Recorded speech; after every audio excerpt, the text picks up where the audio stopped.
If I was going with a bunch of young men and women on a bus and we drove by a beautiful mansion, it's just a gorgeous house on top of a hill, just an absolutely beautiful, stunning house.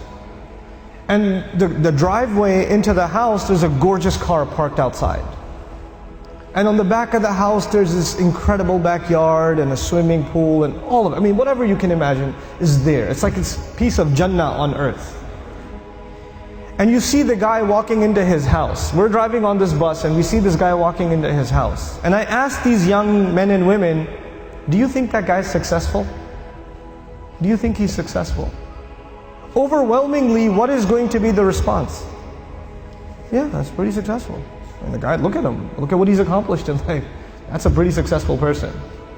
Okay. When you take a picture of someone graduating from college, they're shaking hands with the president of the university, they're being handed their diploma, and somebody asks you, you think that's successful? What are people going to say? You know, it's going to be Muslims and non-Muslims. Everybody's going to say that that is a kind of what? Success. When somebody gets a job, is that a kind of success? Sure.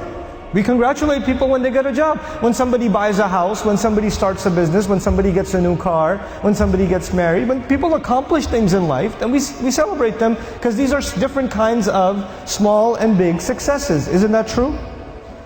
So the bus keeps driving and we see a man, a homeless man, who's living in a cardboard box on the street.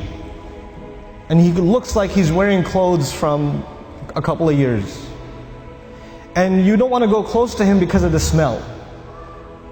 And I ask my students, do you think that guy's successful? What do they say? They say he's not successful.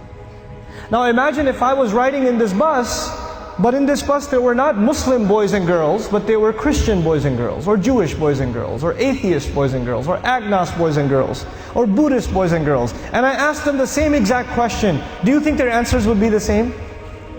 Yep, their answers would be the same. That's the problem.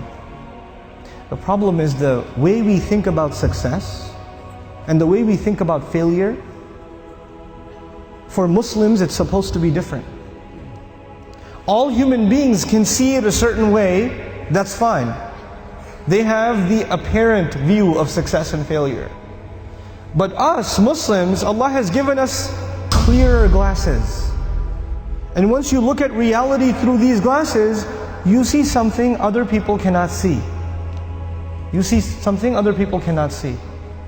So when you put those glasses on, then you start thinking about the Book of Allah and you realize that one of the most beautiful, captivating, magnificent homes that was ever built was the castle of Fir'aun.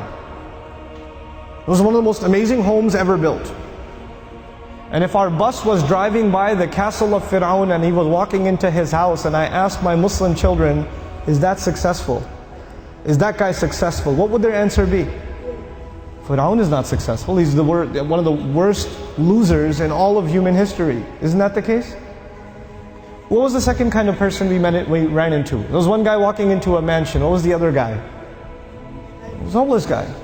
Okay. Ibrahim alayhi salam was kicked out of his house. He was told to leave the house. So he's homeless. Well, was he successful? He was. Actually, he's one of the most successful human beings that ever lived.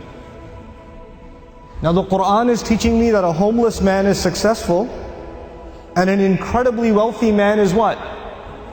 A failure. You know what the Quran is teaching me? The Quran is teaching me that success has nothing to do with wealth. And failure has nothing to do with poverty. Success and failure are different concepts for us than they are for everybody else.